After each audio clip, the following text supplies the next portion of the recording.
What is going on, guys? JetXC here, and back with another video. I want to get us all prepared for this upcoming double banner.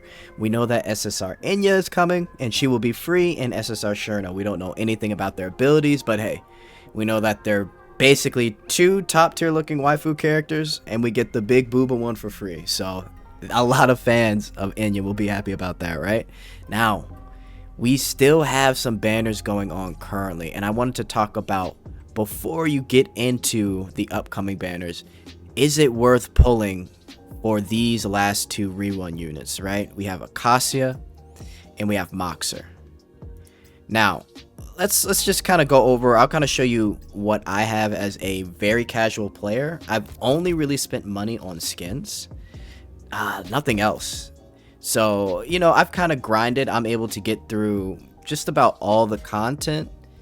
And I'm able to get almost pretty high up in Neuralink. I think when I get to difficulty 5, that's when it comes like really difficult for me. So I'm still working on that, right? And as you can see, I've got Katya kind of leveled up here. She's M1, working on M2. Haru, I've got to M1, almost at M2.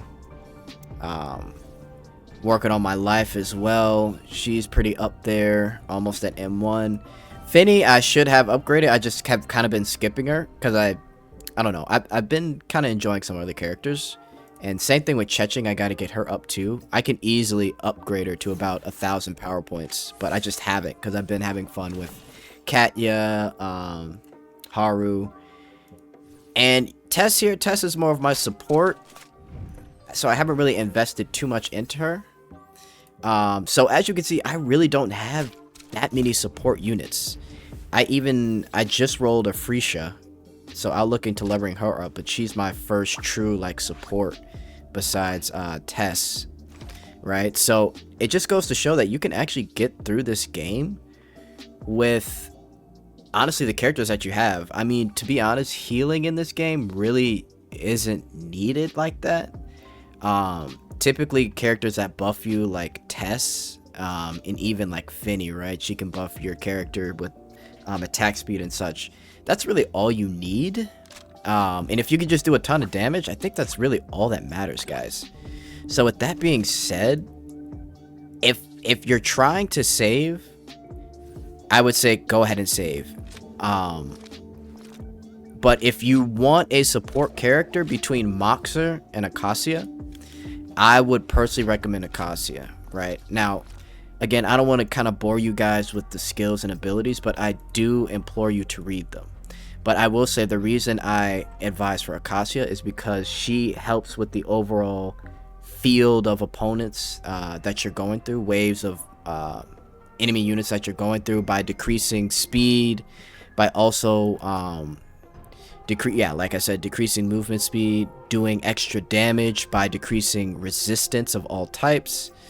And you know, she does her own type of frost damage, so if you've got a frost team, you know, that always helps. And that's why I personally like Acacia. Moxer, she'd also be good. She kind of does a similar thing, but just in a different way. You know, when you throw Kebichet, that little mummy unit deals essentially chaos damage, right? And you know, on top of that, she's also got the bandage ability, which attaches to an enemy, and then it does extra damage. So Kebichet transfers 110% of damage it takes to the main target. So basically you're attacking the thing that you throw and it does extra damage, right? And then the ult, this ult Sogar bandage to knock up the target in front, dealing chaos damage and slowing the target for 2 seconds. Honestly, not bad, but I prefer Acacia between the two if you're asking me personally. Now, do I think you need to pull? I really don't. But if you're trying to get through content and you don't have, like, say, Finny or like Tess for like a support that could, you know, boost your character that's on the field, right? Then I would say go for it. Because we don't know the skills of the other two characters, but we do know we're getting Enya for free, and I'm assuming Enya is going to be dealing a damage dealer, but I don't know, right? But I will suggest one thing: if you want to wait until we get the trailer, because we might get more information then. So that's gonna be what, in 1, 2, 3, 4. Yeah, that'll be in 5 days. So I would say by next week we will have information. But if you've been saving up and you think you have enough pity for one of the two, I would say definitely go for Acacia, guys. It's actually funny. I tried rolling for her myself, and the reason I did is because I bought her skin. But I had no luck. So hopefully you'll be luckier than me to roll for her, because I've been trying to get her and yeah, just nothing. Anyway, now one thing to make sure is you want to make sure that you kind of get through the story here. Now, I personally haven't started because I've been doing everything else. I've been doing hero games, Defense Line Zero. I haven't done too much of Future Unshackled, but just make sure you do a lot of the story content so you can get the extra gems that you'll need, right? Or digicast, excuse me. So just make sure you do that to get as much as you need for the next banners, right? Because when you do that as well, you'll also be getting currency for the shops. And the limited shop, as you can see here, I still gotta purchase this last ticket here for the Echo Covenant. And then you could also, if you need a 4-star weapon for certain characters, we've got some 4-star weapons. So yeah, just make sure you're doing the content, because there's a lot of stuff you can get for free here. Quantum cells, carbon atomic plates. Make sure you're doing your dailies here, going through your personal file every day, filling that out. What I typically like to do is I go to operations, and whatever I need, I kind of split it between the energy I've got left essentially, and go from there. Yeah, and just make sure you're at least doing your neuro simulator as well, because eventually you're gonna need the things that come with it.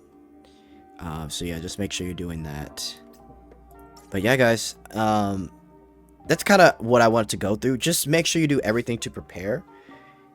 And I'll have more information on upcoming banners as soon as I hear more about them, if there are any leaks about kits or anything like that. But take this time to really prepare and gather up your digicash and tickets. And yeah, just remember, we're getting Enya for free. So if Cherno is worth it, I'd say go for it. Just based off her design, I might just pull her anyway. But yeah, let me know if you guys have any questions. Again, I'm a casual player that plays this game, so I'm not really a high spender. I only spend on skins, but I've gotten to the point where I can defeat pretty much all the difficult content with the teams I have. So I kind of know a thing or two.